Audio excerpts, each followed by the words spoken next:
నమస్కారం జీవన రేఖ కార్యక్రమానికి స్వాగతం. ఇటీవల మహిళల్లో ఎక్కువగా ఇబ్బంది పడుతున్న సమస్య సంతానలేమి. ఇది ఒక పెద్ద సమస్యలా కనబడుతున్నా అందరికీ ఒకే కారణం ఉండకపోవచ్చు. ఎక్కువ మంది మహిళల్లో సంతానలేమికి కారణమవుతున్న థైరాయిడ్, అధిక బరువు, పీసీఓడి, ఫెలోపియన్ ట్యూబ్స్ లో లోపాలు తదితర అంశాలపై మీ సందేహాలకు 49 సంతాన సాఫల్యత కేంద్రం నుంచి డాక్టర్ హారిక గారు మనతో పాటు స్టూడియోలో ఉన్నారు. వారిని అడిగి మీ సందేహాలను నివృత్తి చేసుకోవచ్చు. అలాగే మీకు ఎటువంటి సందేహాలు ఉన్నా కూడా వెంటనే స్క్రీన్ మీద కనిపిస్తున్న నంబర్స్ కి కాల్ చేయండి. నమస్తే. హలో అండి. ఇవి ఐవీఎఫ్, ఐయుఐ రెండు పద్ధతులు ఉంటాయి కదా జనరల్ గా. ఒక 1 year వరకు ప్రెగ్నెన్సీ ఒకవేళ కన్ఫర్మ్ కాకపోతే అప్పుడు మిమ్మల్ని కన్సల్ట్ అవ్వచ్చు అని చెప్తూ ఉంటారు. జనరల్ గా మీ దగ్గరకు వచ్చిన తర్వాత మేజర్ గా వాళ్ళకి చేసే టెస్ట్లు ఏంటి? యూజువల్లీ ఏంటి అంటే మనకి ఇన్ఫర్టైల్ కపుల్ కనుక మన క్లినిక్ వచ్చినట్టయితే సో హస్బెండ్కి వైఫ్కి ఇద్దరికి బేసిక్ ఎవాల్యుయేషన్ అనేది చేస్తూ ఉంటాం. సో హస్బెండ్ విషయానికి వస్తే ఒక చిన్న టెస్ట్, అది సెమెన్ అనాలిసిస్ అని ఉంటుంది. సో ఆ టెస్ట్ ద్వారా వాళ్ళకి ఏ పద్ధతి అడ్వైస్ చేయాలి అనేది మనం డిసైడ్ చేసుకోవచ్చు. అలాగే ఆడవారికి అంటే ఫీమేల్ పార్ట్నర్ కనుక వచ్చినట్టయితే వాళ్ళకి బేసిక్ కొన్ని టెస్ట్ అడ్వైస్ చేస్తాం. సో ఏం టెస్ట్ అంటే ఫస్ట్ థైరాయిడ్, హార్మోన్స్కి వచ్చినట్టయితే థైరాయిడ్, ప్రొలాక్టిన్, ఆర్బిఎస్ అని షుగర్ టెస్ట్ కొన్ని అడ్వైస్ చేస్తాం. అలాగే మెయిన్గా డే 2 స్కాన్, సో నెలసరి వచ్చిన 2వ రోజు స్కాన్ అనేది అడ్వైస్ చేస్తాం. సో ఈ స్కాన్ యొక్క ఇంపార్టెన్స్ ఏంటి అంటే స్కాన్లో మెయిన్గా మనకి యూట్రస్ ఎలా ఉంది, యూట్రస్ హెల్దీగా ఉందా లేదా ఎలాంటివైనా ఫైబ్రాయిడ్స్ ఉన్నాయా, అడినోమయోసిస్ అలా ఏమైనా ఉందా లేదా అనేది కూడా చూసుకుంటాం. సో అండ్ ఇంకొకటి ఏంటి అంటే మెయిన్గా ఎగ్ కౌంట్ అనేది కూడా మనం డే 2 రోజు చూసుకుంటాం. సో ఈ ఎగ్ కౌంట్ బట్టి అలాగే ఈ యూట్రస్ హెల్త్ బట్టి మనం వాళ్ళకి ఎలాంటి ట్రీట్మెంట్ అనేది అడ్వైస్ చేయాలనేది కూడా మనం చూస్తూ ఉంటాం. ఓకే, జనరల్ గా టెస్టుల్లో వాళ్ళకి ఎటువంటి అంశాలు బయటపడుతూ ఉంటాయి ఇన్ఫర్టిలిటీకి? ఓకే, సో మనం ఇప్పుడే డిస్కస్ చేస్తాం, స్కాన్ అని చెప్తూ ఉంటాం కదా. సో స్కానింగ్లో వాళ్ళకి అకౌంట్ అనేది ప్రాపర్గా ఉందా లేదా అకౌంట్ అనేది తక్కువగా ఉందా లేదా బోర్డర్ లైన్లో ఉందా లేదా అనేది కూడా చూస్తాం. అలాగే ఇంకొకటి అడిషనల్ ఫీచర్స్, అడిషనల్ కాజెస్ ఏమన్నా ఇన్ఫర్టిలిటీకి కాజ్ చేసేటివి ఏమన్నా డిటెక్ట్ అవుతుందా లేదా, అదే ఎండోమెట్రియోసిస్ లేదా అడినోమయోసిస్ లేదా ఏదైనా ఫైబ్రాయిడ్ ఉందా లేదా అనేది కూడా చూస్తూ ఉంటాం. ఇంకొకటి ఏంటంటే ట్యూబ్ టెస్ట్ అనేది కూడా చేస్తాం. సో ఈ ట్యూబ్ టెస్ట్లో 2 వైపుల ట్యూబ్స్ అనేటివి ఓపెన్గా ఉన్నాయా లేదా ఎటువంటి బ్లాక్స్ ఏమైనా ఉన్నాయా లేదా అనేది కూడా డిటెక్ట్ చేస్తూ ఉంటాం. అండ్ అలాగే థైరాయిడ్ హార్మోన్స్ ఏమైనా ఇంబ్యాలెన్స్ ఉందా లేదా, థైరాయిడ్ ఏమైనా ప్రాబ్లం ఉందా, ప్రొలాక్టిన్ లెవెల్స్ ఏమైనా ఎక్కువగా ఉన్నాయా లేదా అనేది కూడా చూస్తూ ఉంటాం. అలాగే మెయిన్గా హస్బెండ్ విషయానికి వస్తే కౌంట్, ఈ కౌంట్లో సెమెన్ అనాలిసిస్. సో ఈ సెమెన్ అనాలిసిస్లో మెయిన్గా ఏమేమి చూస్తామంటే ఫస్ట్ కౌంట్, సో కౌంట్ అనేది అడిక్వేట్ ఉందా లేదా, అండ్ అలాగే మొటిలిటీ అంటే ర్యాపిడ్గా కదిలే కణాలు ఉంటాయి కదా, కదిలే కణాల సంఖ్య కూడా ఎలా ఉంది అనేది చూస్తుంటాం. అలాగే మార్ఫాలజీ అంటే చూడడానికి స్పర్మ్స్ నార్మల్గా ఉన్నాయా లేదా అబ్నార్మల్ స్పర్మ్స్ అనేటివి ఎక్కువగా ఉందా లేదా అనేది కూడా చూస్తూ ఉంటాం. ఓకే, ఈ ఐయుఐ, ఐవిఎఫ్ అంటే ఏంటి?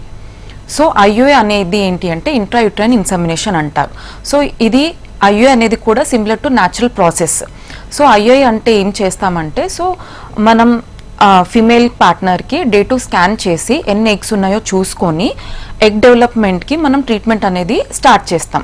సో అది టాబ్లెట్స్ ఉండొచ్చు లేదా ఇంజెక్షన్స్ ఉండొచ్చు, బోత్ టాబ్లెట్స్ అండ్ ఇంజెక్షన్స్ కూడా పెట్టొచ్చు.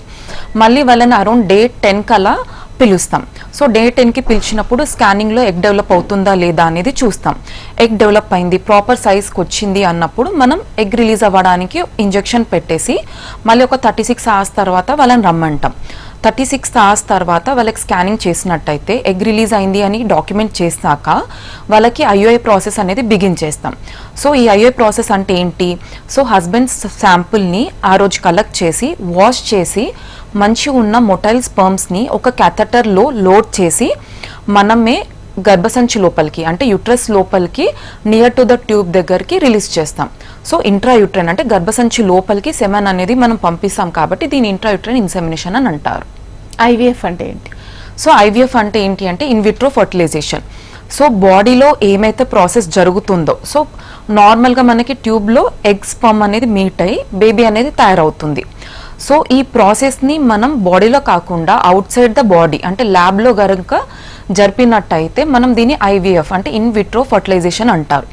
సో ఈ ప్రాసెస్లో ఏం చేస్తామంటే డే 2 నుంచి ఏదైనా సరే ఐవిఎఫ్ కానివ్వండి, న్యాచురల్ కానివ్వండి, ఐయుఐ కానివ్వండి, డే 2 నుంచి స్టార్ట్ అవుతుంది ప్రాసెస్ అనేది. సో డే 2 రోజు మనం స్కానింగ్ చేసి ఎగ్స్ ఎన్ని ఉన్నాయో చూసుకుంటాం. ఎవ్రీథింగ్ ఆల్ రైట్ గుడ్ ఉంది అంటే మనం 10 days ఇంజెక్షన్స్ ఇచ్చేసి 10 days తర్వాత ఎగ్స్ అన్నిటిని బయటికి తీసుకుంటాం. సేమ్ డే, దీన్ని ఓవం పికప్ అంటారు. So same day of ovum pickup రోజు హస్బెండ్ సెమెన్ అనాలిసిస్ ఇస్తారు.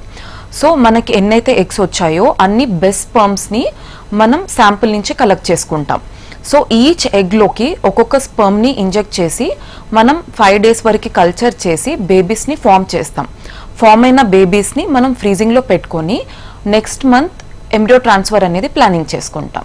ఓకే, నెక్స్ట్ కాలర్ ఉన్నారు ఇబ్రహీంపట్నం నుంచి లక్ష్మి గారు. లక్ష్మి గారు, మీ డౌట్ ఏంటో అడగండి అమ్మా. మేడం నాకు 2 పిల్లలు మేడం. ఓకే, అయితే మేడం 2 months 3 months మేడం, అది మేడం డౌట్ అడుగుతున్నాను. ఓకే. మీకు 2 పిల్లలు ఉన్నారు. నార్మల్స్ అయ్యాయమ్మా, సిజేరియన్స్ అయ్యాయా? నార్మల్ అండి. పిల్లలు కాకుండా ఆపరేషన్ అయిందా? ఓకే. ముందు నుంచి మీకు పీరియడ్స్ అనేటివి రెగ్యులర్ గా వస్తున్నాయా లేకపోతే రీసెంట్ గా ఏమైనా ఇరెగ్యులర్ గా వస్తున్నాయా? 2 years నుంచి మేడం, 2 years నుంచి రెగ్యులర్ గా వస్తున్నాయి. అంటే ఎన్ని మంత్ వస్తుంది మా? 3 months వస్తుంది madam. Okay okay, 3 to 4 months కి అట్లా వస్తుంది.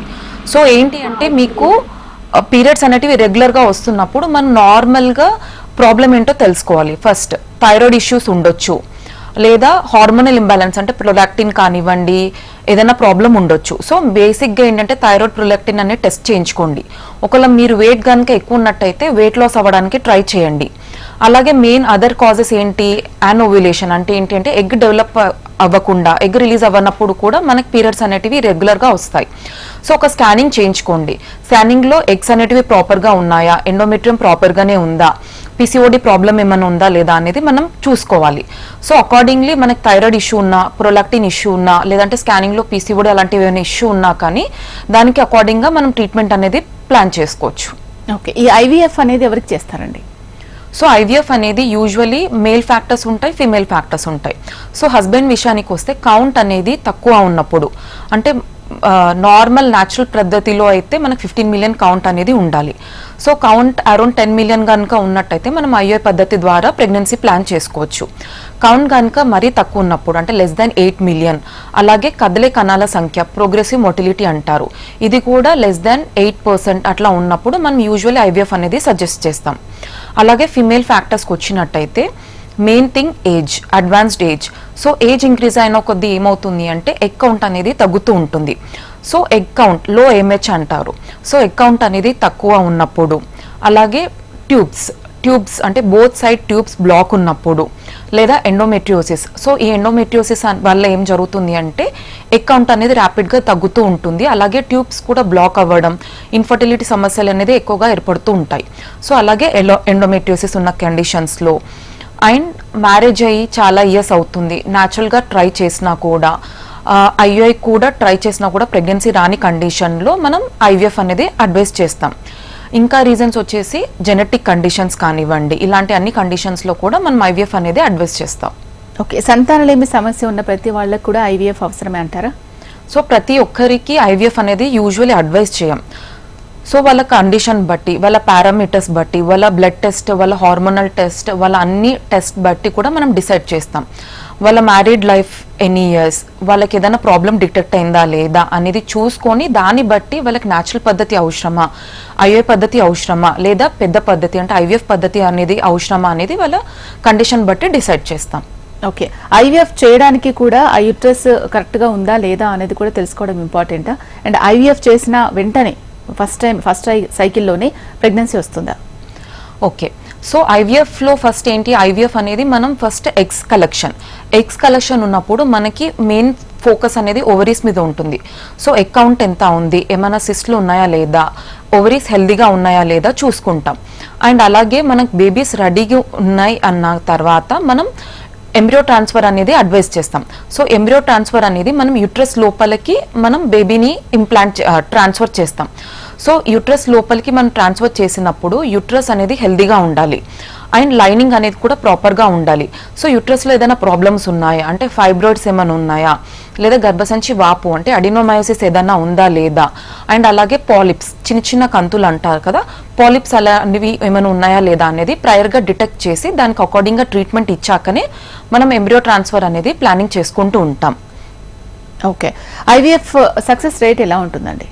సో ఐవీఎఫ్ సక్సెస్ రేట్స్ వచ్చేసి మనకి 60 to 70% ఉంటుంది. అంటే 100 మెంబర్స్కి కనుక మనం ఐవీఎఫ్ అనేది సజెస్ట్ చేసినట్టయితే అండ్ 100 మెంబర్స్కి కనుక మనం ఎంబ్రియో ట్రాన్స్ఫర్ అనేది చేసినట్టయితే వాళ్ళ దాంట్లో అరౌండ్ 60 మెంబర్స్ కానివ్వండి 70 మెంబర్స్ కానివ్వండి పాజిటివ్ వచ్చే ఛాన్సెస్ ఉంటారు. ఈ ఐవీఎఫ్ సక్సెస్ అవ్వడానికి పేషెంట్స్ తీసుకోవాల్సిన జాగ్రత్తలు ఏంటి? ఓకే, సో ఫస్ట్ మెయిన్గా అంటే before starting IVF and after doing embryo transfer అనేది ఉంటుంది.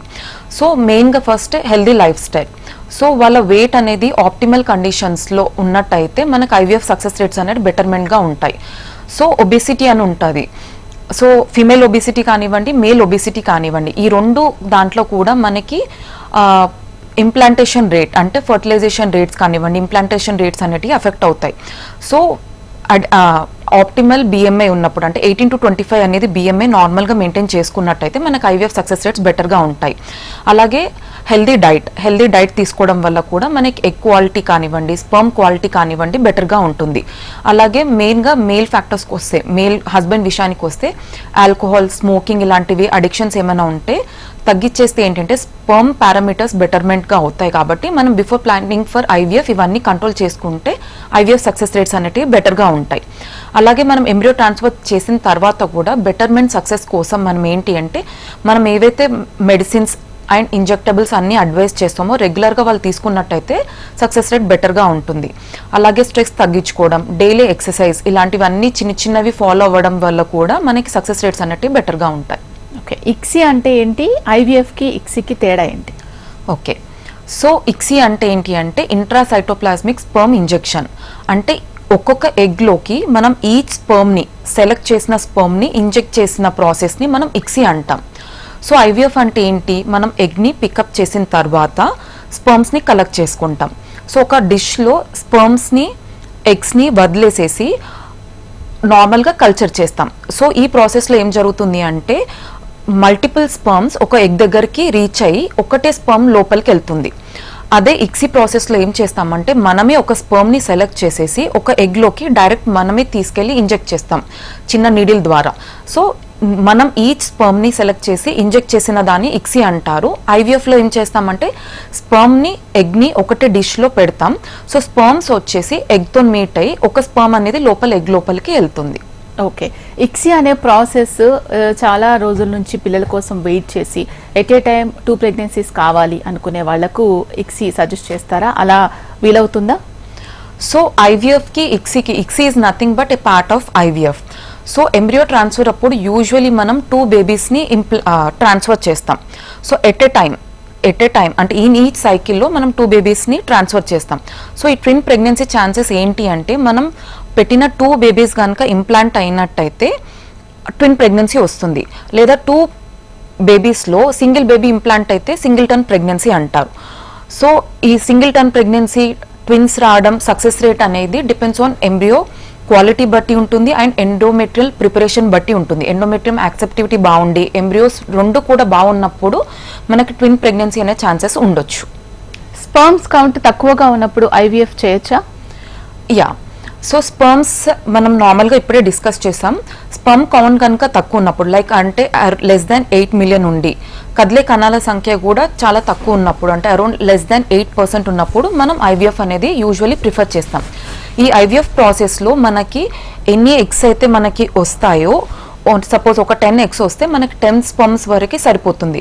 లెస్ దాన్ 1 మిలియన్ ఉన్నా అరౌండ్ 50,000 అట్లా ఉన్నా కూడా మనం ఐవీఎఫ్ అనేది ప్రాసెస్ స్టార్ట్ చేసుకోవచ్చు. మరి ఎగ్స్ కౌంట్ తక్కువగా ఉన్నప్పుడు ఎలా మేనేజ్ చేస్తారు దాన్ని? సో ఎగ్ కౌంట్ అనేది మనకి ఫస్ట్ బేసిక్ టెస్ట్ చేస్తాం. స్కానింగ్లో చూసి ఎగ్ కౌంట్ ఎలా ఉందో చూసుకుంటాం. అలాగే బ్లడ్ టెస్ట్ అంటే ఏఎంహెచ్ బ్లడ్ టెస్ట్ ఉంటుంది. సో ఈ ఏఎంహెచ్ బ్లడ్ టెస్ట్ కూడా మనకి ఓవరాల్గా బాడీలో ఎగ్ పూల్ అనేది తెలుస్తుంది. సో ప్రతి ఒక్కరికి ఏఎంహెచ్ తక్కువ ఉన్న వాళ్ళకి అందరికీ డైరెక్ట్గా ఐవీఎఫ్ అనేది సజెస్ట్ చేయం. సో ఎవరికి ఏ ట్రీట్మెంట్ అనేది ప్రిఫర్ చేయాలి అనేది వాళ్ళ ఏజ్ బట్టి డిసైడ్ చేస్తాం. సో ఫిమేల్ పార్ట్నర్ ఏజ్ ఏంటి, మేల్ పార్ట్నర్ ఏజ్ ఏంటి అండ్ వాళ్ళ డ్యూరేషన్ ఆఫ్ మ్యారీడ్ లైఫ్ అయి కూడా లైక్ 2 years దాటిందా లేదా 3 years దాటిందా లేదా 5 years దాటిందా అనేది కూడా చూసుకుంటాం. సో ఎన్ని నెంబర్ ఆఫ్ ఎగ్స్ ఏఎంహెచ్ కూడా ఎంత తక్కువ ఉందో అనేది చూసుకొని అండ్ అదర్ పారామీటర్స్ అంటే హస్బెండ్ సెమెన్ అనాలిసిస్ ఎలా ఉంది, ట్యూబ్స్ 2 ఓపెన్ ఉన్నాయా లేదా, ఇవన్నీ పారామీటర్స్ బేస్ చేసుకొని మనం ఏ ప్లాన్ అనేది చేయాలి అనేది అడ్వైస్ చేస్తాం. ఎగ్స్ కౌంట్ తగ్గడానికి రీజన్ ఏముంటుంది? Okay, so main first reason వచ్చేసి ఏజ్, అడ్వాన్సింగ్ ఏజ్.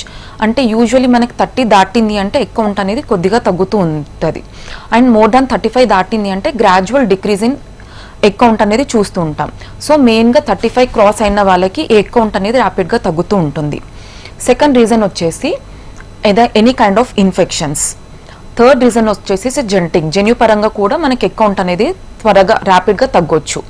నెక్స్ట్ వచ్చేసి ఎండోమెట్రియోసిస్. ఈ ఎండోమెట్రియోసిస్ అంటే ఏంటి అంటే చాక్లెట్ సిస్ట్ అంటాం ఓవరీలో ఉన్నప్పుడు. సో ఈ ఎండోమెట్రియోసిస్ సిస్ట్ వల్ల ఏమవుతుంది అంటే చుట్టుపక్కల ఉన్న ఫాలికల్స్ అన్ని డ్యామేజ్ అవుతుంది. సో ఏమేజ్ అనేది తగ్గుతూ ఉంటుంది. నెక్స్ట్ అదర్ రీజన్స్ వచ్చేసి కీమోథెరపీ, రేడియోథెరపీ.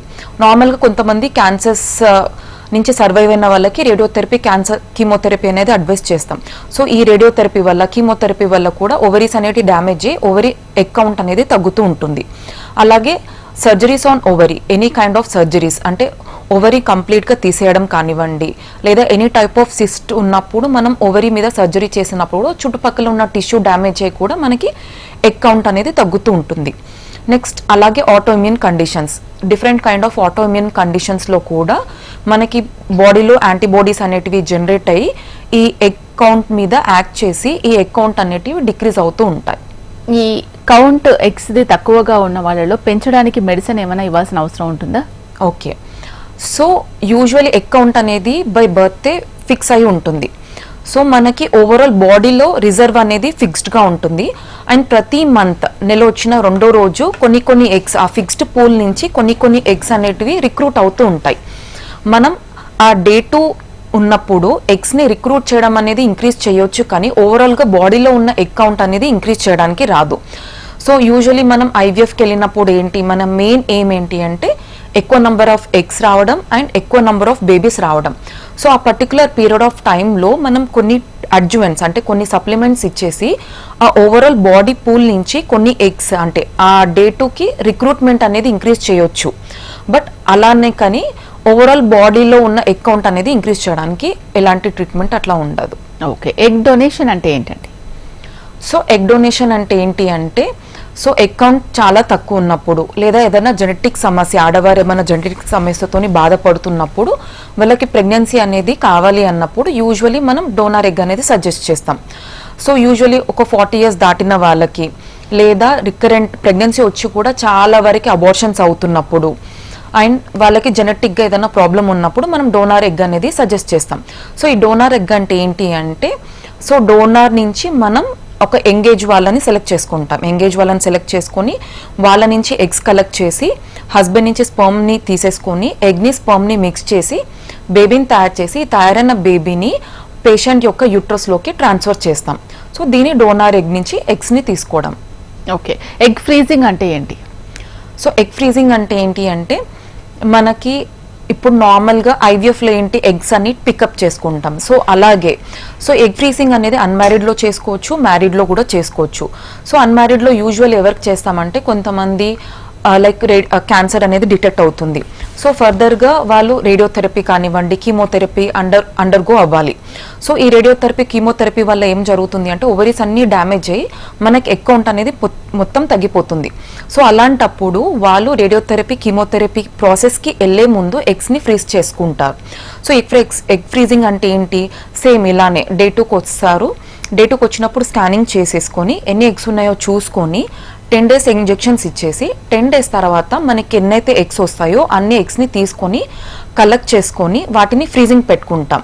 ఎందుకంటే ఫ్యూచర్లో వాళ్ళు మళ్ళీ రేడియోథెరపీ కానివ్వండి, కీమోథెరపీ అండర్గో అయ్యాక కూడా మనకి ఎగ్ కౌంట్ అనేది మొత్తం డ్రాస్టిక్గా తగ్గుతుంది.